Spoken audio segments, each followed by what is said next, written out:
नमस्कार आत्माओं, स्वागत है आपका शांति पाठ में, जहां हर शब्द शांति देता है, हर विचार आत्मा को छूता है। क्या आप जानते हैं, जीवन में हर उलझन का समाधान हमारे अंदर ही छिपा है। लेकिन उस समाधान की चाबी हमें कहां मिलती है? भगवद गीता में। गीता कोई सिर्फ धार्मिक ग्रंथ नहीं है, ये तो जीवन जीने की एक दिव्य विधि है, एक ऐसी मार्गदर्शिका जो हर युग, हर व्यक्ति, हर परिस्थिति में प्रकाश बनकर हमारे सामने आती है। आज के इस शांतिपूर्ण सफर में हम जानेंगे गीता के 21 जीवन परिवर्तक नियम, ऐसे नियम जो मन को स्थिर करते हैं, आत्मा को जागृत करते हैं और जीवन को दिशा देते हैं। इस वीडियो को केवल सुनिए मत, इसे महसूस कीजिए, क्योंकि जब गीता बोलती है, आत्मा सुनती है, तो चलिए डूबते हैं गीता ज्ञान की उस गहराई में जहां से जीवन की असली यात्रा शुरू होती है। और शुरू करने से पहले कमेंट में लिखिए राधे राधे, ताकि हर हृदय में प्रेम और शांति की तरंगे फैल जाए। कभी आपने खुद से पूछा है, मैं कौन हूं? एक नाम, एक शरीर, एक रिश्तों का जाल? नहीं, गीता कहती है, तू न कभी जन्मा न कभी मरेगा। तू नश्वर शरीर नहीं, वो चेतन आत्मा है जो ना जल में भीगती है, ना अग्नि में जलती है। जब अर्जुन युद्ध भूमि में खड़ा कांप रहा था, उसकी आत्मा भय में डूब रही थी। तब कृष्ण मुस्कुराए और बोले, तू जिसे मारने जा रहा है वो मरेगा ही नहीं, वो कभी पैदा ही नहीं हुआ। शरीर बदलेगा पर आत्मा नहीं। ये बात केवल अर्जुन के लिए नहीं थी, ये आपके लिए है, मेरे लिए है। हर बार जब हम किसी रिश्ते में टूटते हैं, नौकरी खोते हैं या किसी अपने को खो देते हैं, हम खुद को खोने लगते हैं। पर वो जो भीतर बैठा है, जो सिर्फ देख रहा है, जो कभी बदलता नहीं, वही तो असली रंग हूं। अब जरा ठहरिए, सोचिए, क्यों हम दुखी होते हैं? क्योंकि हम हमेशा परिणाम चाहते हैं। अगर ऐसा किया तो वैसा मिलेगा, अगर वैसा न मिला तो दुख, शिकायत, अधूरापन। लेकिन भगवान श्री कृष्ण कहते हैं, तेरा अधिकार सिर्फ कर्म पर है, फल पर नहीं। जैसे कोई किसान बीज बोता है, वो सूरज को नहीं कह सकता तू कल उगना, वो बादलों से नहीं कह सकता आज ही बरसना। उसका काम सिर्फ मेहनत करना है, बाकी प्रकृति और प्रभु के हाथ में है।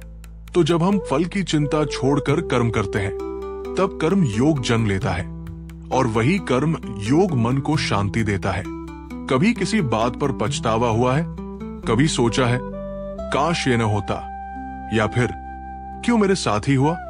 पर गीता में एक अटूट सत्य है, जो हुआ वो अच्छे के लिए हुआ, जो हो रहा है वो भी अच्छे के लिए हो रहा है। हमारी दृष्टि सीमित है, पर ईश्वर की दृष्टि पूर्ण है। वो हर स्थिति को हमारी आत्मा की अग्नि परीक्षा बना देता है।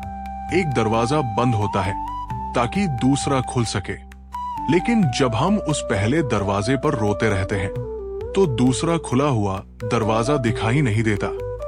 और अब एक क्षण, बस एक क्षण के लिए आंखें बंद कीजिए और अपने मन से कहिए, मैं शरीर नहीं हूं, मैं आत्मा हूं, शुद्ध, शांत, चिरस्थायी आत्मा। क्या आप इस शांति को महसूस कर सकते हैं? अगर हां, तो नीचे कमेंट करें राधे राधे, ताकि ये ज्ञान, ये शांति और भी लोगों तक पहुंचे। कभी कभी लगता है, दुनिया में सब कुछ मेरे विरुद्ध क्यों हो रहा है? रिश्ते बिखर रहे हैं, मेहनत का फल नहीं मिल रहा और मन थक चुका है। लेकिन ऐसे ही एक क्षण में भगवान श्री कृष्ण ने कहा था, मनुष्य स्वयं अपना मित्र है और स्वयं ही अपना शत्रु भी। सोचिए जरा, कितनी बार आपने खुद से कहा, मैं नहीं कर सकता, मेरे बस की बात नहीं, मेरी किस्मत खराब है। ये सब शब्द किसने कहे? दुनिया ने नहीं, आपके भीतर बैठे उस शत्रु ने, जिसे अविवेक कहते हैं। पर जब वही मन ईश्वर में स्थिर हो जाए, जब वही मन अपने कर्तव्य पर अडिग हो जाए, तब वही मन बन जाता है मित्र, मार्गदर्शक, शांति का स्रोत। कृष्ण कहते हैं, मन को वश में करना सबसे बड़ा युद्ध है, और जो ये जीत गया उसने स्वयं को जीत लिया। आपका शत्रु कोई दूसरा नहीं, वो विचार है जो बार बार आपको कमजोर बनाता है। तो अगली बार जब भीतर से आवाज आए, तू नहीं कर सकता, तो शांति से जवाब देना, मैं आत्मा हूं, असीम, अडिग और अपराजेय। अब जरा उस क्षण को याद करो जब तुमने किसी को धोखा दिया था या किसी ने तुम्हारा भरोसा तोड़ा था। क्या वो दुख अब भी भीतर है? गीता कहती है, मोह, क्रोध, लोभ ये आत्मा के असली शत्रु है। हम सोचते हैं कि गुस्सा ताकत है, पर वो तो एक ज्वाला है जो पहले खुद को जलाती है। श्री कृष्ण ने अर्जुन से कहा, क्रोध से भ्रम पैदा होता है, भ्रम से बुद्धि भ्रष्ट होती है, और बुद्धि भ्रष्ट होते ही व्यक्ति अपना विनाश स्वयं कर लेता है। तो अगली बार जब कोई आपको चोट पहुंचाए, तो जवाब गुस्से से नहीं, शांति से दीजिए, क्षमा से दीजिए, क्योंकि क्षमा कमजोरी नहीं, आत्मा की विजय है। और अब एक प्रश्न जो हर कोई पूछता है, मैं क्या करूं इस जीवन में? मेरा उद्देश्य क्या है? गीता सिखाती है, स्वधर्म में स्थित रहना ही श्रेष्ठ है। दूसरों की नकल करना, दूसरों की राह चलना, ये आत्मा की आवाज को दबाना है। हर आत्मा की एक अलग यात्रा है। आपका रास्ता, आपका कार्य, आपकी गति, सब ईश्वर ने आपके लिए बनाया है। तो किसी और के जीवन से तुलना मत करिए। अपने कर्तव्य पर ध्यान दीजिए, चाहे वो कितना भी छोटा क्यों न लगे, क्योंकि वही कर्तव्य आपको अंततः मोक्ष की ओर ले जाता है। अब बस एक गहरी सांस लीजिए और मन में दोहराइए, मैं शांति हूं, मैं आत्मा हूं, मैं अपने धर्म में स्थित हूं। अब चलिए शांति के इस पवित्र पथ पर आगे बढ़ते हैं, जहां गीता के और भी दिव्य नियम हमारे अहंकार, मृत्यु भय, ईश्वर भक्ति और मुक्ति के रहस्य को उजागर करते हैं। कभी सोचा है मौत का सबसे बड़ा डर क्या होता है? वो शरीर छूटने का नहीं होता, बल्कि अपनों को खो देने का, अपनी पहचान मिटने का डर होता है।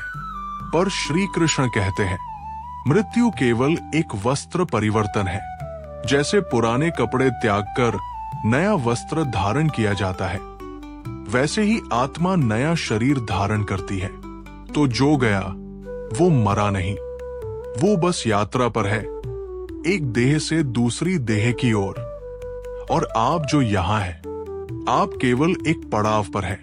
तो क्यों डरे उस चीज से जो कभी खत्म होती ही नहीं? अब जरा सुनिए उस आत्मा की आवाज जो बार बार कहती है, मुझे कुछ बड़ा करना है, मुझे कुछ पाना है, कुछ ऐसा जो कभी न छूटे। तो कृष्ण कहते हैं, जो ईश्वर में लीन हो गया उसे संसार का कोई बंधन नहीं बांध सकता। जैसे नदी बहती है सागर की ओर, वैसे ही भक्ति बहती है परमात्मा की ओर। लेकिन सच्ची भक्ति क्या है? मंदिर जाना, पूजा करना? नहीं, सच्ची भक्ति है जब आप हर परिस्थिति में ये माने कि ईश्वर जो कर रहा है वो मेरे लिए सर्वश्रेष्ठ है। जब आंसू आए तो भी, जब जीवन मुस्कुराए तो भी, हे प्रभु तेरा ही प्रसाद है। फिर आता है अहंकार, जो सबसे बड़ा अंधकार है। जब भी आप सोचते हैं मैंने किया, मेरी वजह से हुआ, मुझसे बड़ा कोई नहीं, तो वहीं से पतन शुरू होता है। कृष्ण ने कहा था, मैं ही ब्रह्मा हूं, मैं ही कर्म हूं, मैं ही यज्ञ हूं और मैं ही उसका फल भी हूं। तो अगर आप कुछ कर रहे हैं तो समझिए वो प्रभु की शक्ति है जो आपके माध्यम से कार्य कर रही है। जैसे वीणा में तार कंपन करते हैं, पर आवाज आती है वादक की। आप साधन है, करता नहीं। और अब सबसे गहरा नियम, मुक्ति कैसे मिले? कृष्ण कहते हैं, जो मुझे अंत समय में स्मरण करता है वो मेरा ही हो जाता है। लेकिन स्मरण केवल मरण के समय नहीं होता, वो तो पूरे जीवन भर होता है। हर सांस में, हर कर्म में, हर विचार में। हे नाथ, मैं तुम्हारा हूं। यही भावना, यही समर्पण देता है मोक्ष, मुक्ति और अनंत शांति। अब अपनी आंखें बंद करें और मन ही मन दोहराए, मैं आत्मा हूं, प्रभु का अंश हूं और मुझे उसी में लीन होना है। अगर इन शब्दों ने आपके हृदय को छुआ तो कमेंट जरूर कीजिए राधे राधे और इस ज्ञान को अपने अपनों तक पहुंचाइए। अगर आप अब तक साथ हैं तो समझ लीजिए आपके भीतर श्रीमद् भगवद गीता जाग रही है। अब आइए शांति पथ की अंतिम और सबसे ऊंची सीढ़ी पर चढ़ते हैं, जहां हमें मिलते हैं गीता के अंतिम नियम, जो त्याग, श्रद्धा, साक्षी भाव और पूर्ण समर्पण के रहस्य को उजागर करते हैं। कभी आपने खुद से पूछा है, मुझे क्या छोड़ना चाहिए इस जीवन में? लोग समझते हैं त्याग मतलब घर छोड़ दो, रिश्ते छोड़ दो, धन छोड़ दो, पर श्री कृष्ण मुस्कुराकर कहते हैं, त्याग मतलब अहंकार छोड़ दो, परिणाम की जिद छोड़ दो और स्वयं को मेरे चरणों में अर्पित कर दो। त्याग ये नहीं कि आप दुनिया से भाग जाओ, बल्कि ये है कि दुनिया के बीच रहकर भी भीतर एक शांत किनारा बना रहे। एक ऐसी स्थिति जहां आप कर्म करते हैं लेकिन कर्ता नहीं बनते। अब बात करते हैं श्रद्धा की, जिसके बिना कोई साधना, कोई ज्ञान, कोई शांति संभव नहीं। पर श्रद्धा क्या है? श्रद्धा वो दीप है जो अंधकार में भी कहता है, प्रभु यही है, बस मुझे उन्हें देखने की आंख चाहिए। जब संसार डगमगाए, जब लोग कहें कुछ नहीं बदलेगा, तब भी आप भीतर से कहें ईश्वर है और वही मेरी नौका खे रहा है। यह है सच्ची श्रद्धा। फिर आता है एक और गहरा नियम, साक्षी भाव। जीवन में जो कुछ हो रहा है उसमें आप केवल एक दृष्टा है। शरीर कुछ कर रहा है, मन कुछ सोच रहा है, पर आत्मा केवल देख रही है, शांत, अडिग, साक्षी। श्री कृष्ण कहते हैं, जो साक्षी होकर जीवन को देखता है वो कभी मोह में नहीं फंसता। तो जब अगली बार कोई आपको दुख दे तो बस रुक कर सोचिए, मैं आत्मा हूं और ये केवल एक क्षण है, बीत जाएगा। और अब गीता का संपूर्ण सार, सब नियमों का मणिमुक्ता, पूर्ण समर्पण। कृष्ण ने कहा, सर्व धर्मान परित्यज्य मामेकं शरणं व्रज अहत्वा सर्पापेभ्यो मोक्षयिष्यामि मा शुचः। हे अर्जुन, अपने सारे डर, सारे प्रश्न, सारे संदेह मुझे सौंप दो, मैं तुम्हें मुक्त कर दूंगा। ये वचन केवल अर्जुन के लिए नहीं था, ये आपसे भी कहा गया था। बस अपने जीवन की लगाम प्रभु को सौंप दीजिए और देखिए आपका जीवन कितनी शांति से बहने लगता है। अब अपनी दोनों हथेलियां जोड़ लीजिए, आंखें बंद कीजिए और मन ही मन कहिए, हे कृष्ण, अब तक मैं खुद चल रहा था, अब तू चल, मैं तुझे समर्पित हूं। अगर ये भाव भीतर से निकला हो तो कमेंट में लिखिए राधे राधे और इस संदेश को हर उस आत्मा तक पहुंचाइए जो भटक रही है। यही थे गीता के 21 दिव्य नियम, किसी सूची के रूप में नहीं, बल्कि उस आत्मा की भाषा में जो भीतर आपसे बात कर रही है। अगर आप चाहते हैं कि हम शांति पथ के और भी अध्याय शुरू करें तो बस एक बार प्रेम से बोलिए राधे राधे